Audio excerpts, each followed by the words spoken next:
आज से जहाँ भी पूजा होगी, जहाँ भी आराधना होगी, जहाँ भी साधना होगी, सबसे पहले तुम्हारी पूजा होगी। तुम्हारी पूजा के बिना कोई भी यज्ञ, कोई भी पूजा सफल नहीं होगा।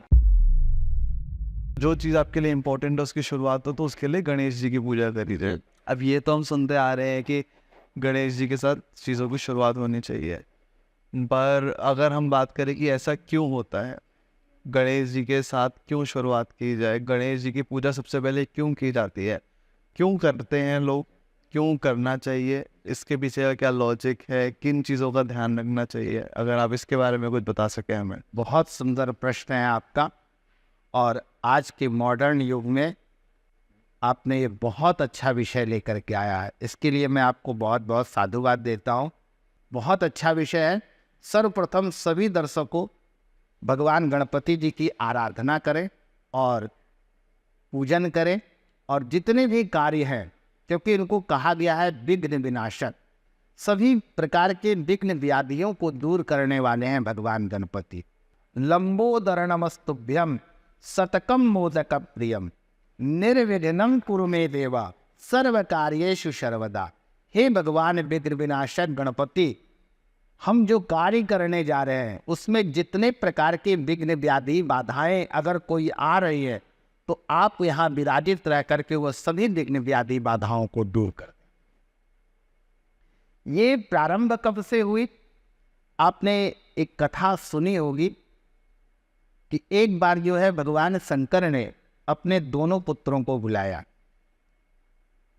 भगवान शंकर के ज्येष्ठ सुपुत्र जो हुए वो भगवान कार्तिकेय हुए, जिनकी पूजा दक्षिण भारत में बहुत ज़्यादा होती है, उत्तरी भारत में बहुत कम होता। और कनिष्ठ सुपुत्र भगवान गणपति जी को भी उन्होंने बुलाया और बोले कि जाओ तुम दोनों पूरी पृथ्वी की परिक्रमा करके आओ, और जो सबसे पहले आएगा उसको कुछ इनाम मिलेगा। अब भगवान गणपति की सवारी क्या है? मूषक वाहन रुद्रपुत्र मखिलम। मूषक चूहे की सवारी है, और भगवान कार्तिकेय का सवारी है मोर। तो चूहा धीरे धीरे चलेगा, मोर तेज चलेगा, क्योंकि उसकी बड़ी काया है। अब पिता की आज्ञा पा करके कार्तिक जी जो है अपना सवारी मोर लिए और पृथ्वी पर परिक्रमा करने निकल पड़े। लेकिन भगवान गणपति जी को कहा जाता है ज्ञान के दाता। ज्ञान, बुद्धि, विवेक इनके अंदर समाहित है, और जो भी इनकी पूजा करता है, जो भी इनकी आराधना करता है, जो भी इनकी साधना करता है, वो ज्ञान से परिपूर्ण हो जाता है। गणेश जी की पूजा करने, गणेश जी की पूजा करने से उसकी बुद्धि तीव्र हो जाती है, उसकी मेमोरी बहुत स्ट्रांग होती है, उसकी लेखनी पावर बहुत दिव्य होता है। जितने भी ग्रंथ लिखे गए हैं उस ग्रंथ को लिखने वाले भगवान गणपति जी ही हैं। तो ये ज्ञान के, बुद्धि के दाता हैं। तो इन्होंने सोचा कि जो मैं पूरे ब्रह्मांड का जो परिक्रमा लगाऊंगा, मेरे लिए तो पूरे ब्रह्मांड अगर कोई है तो मेरे माता और पिता ही हैं। देखो कितना बड़ा संदेश भगवान गणपति जी ने समाज को दिया है। समाज को एकजुट करने के लिए परिवार में माता पिता का जो दर्जा है वो भगवान से भी ऊपर है। मातृदेवो भव, पितृदेवो भव, आचार्य देवो भव। यानी अगर इस धरातल पे सबसे बड़ी धर्म, सबसे बड़ी पूजा, सबसे बड़ा कर्म और सबसे बड़ी तपस्या, सबसे बड़ी साधना अगर कोई है तो माता पिता की सेवा है, माता पिता की पूजन है। ये संदेश भगवान गणपति जी ने हम सबको दिया। तो उन्होंने क्या किया कि ब्रह्मांड की परिक्रमा ना करके अपने माता पिता का ही परिक्रमा किया, और माता पिता का परिक्रमा करके भगवान को प्रणाम किया। क्योंकि कहा गया पिता धर्मः पिता कर्मः पिता ही परमं तपः।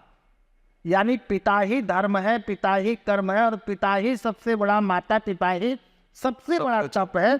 जब तक माता पिता आपके जीवित है, आप सही धर्म ना करने गए होंगे, कहीं तीर्थ नहीं गए होंगे, कोई पूजा अनुष्ठान नहीं किया होगा, कोई बात नहीं है। लेकिन माता पिता की अगर आप सेवा करते हैं, आप उनके चरणों का सेवा करते हैं, तो वो यज्ञ करने से, वो तीर्थ जाने से कई हजार दुगुना फल की प्राप्ति माता पिता के चरण सेवा और उनकी आज्ञा का पालन करना। जैसे उन्होंने परिक्रमा किया तो भगवान शंकर अति प्रसन्न हुए और उस समय कार्तिक जी पूरे ब्रह्मांड की परिक्रमा करके आए। उन्होंने देखा गणेश जी तो सबसे मेरे से पहले यहाँ आंगन से खड़े, तो उनको लगा कि मैं तो पीछे हो गया। तब उन्होंने कहा कि तुम चूहे की सवारी करके तुम सबसे पहले कैसे पहुंच गए? तब भगवान शंकर ने कहा ये ब्रह्मांड की परिक्रमा नहीं किया, इसने अपना दिमाग लगाया, अपनी बुद्धि लगाई, अपना ज्ञान लगाया।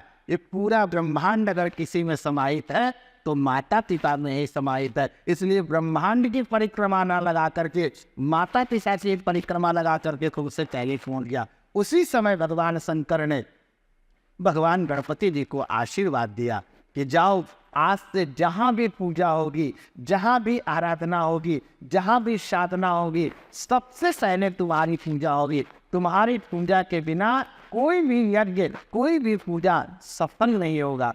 इसलिए तभी से सारे शुभ कार्य में, चाहे वह कोई भी कार्य हो, भगवान गणपति जी की सर्वप्रथम आराधना की जाती है। वीडियो अच्छी लगी हो तो लाइक, सब्सक्राइब और कमेंट करें। हम ऐसे गेस्ट को लाते रहेंगे और आपके सवालों के जवाब देते रहेंगे।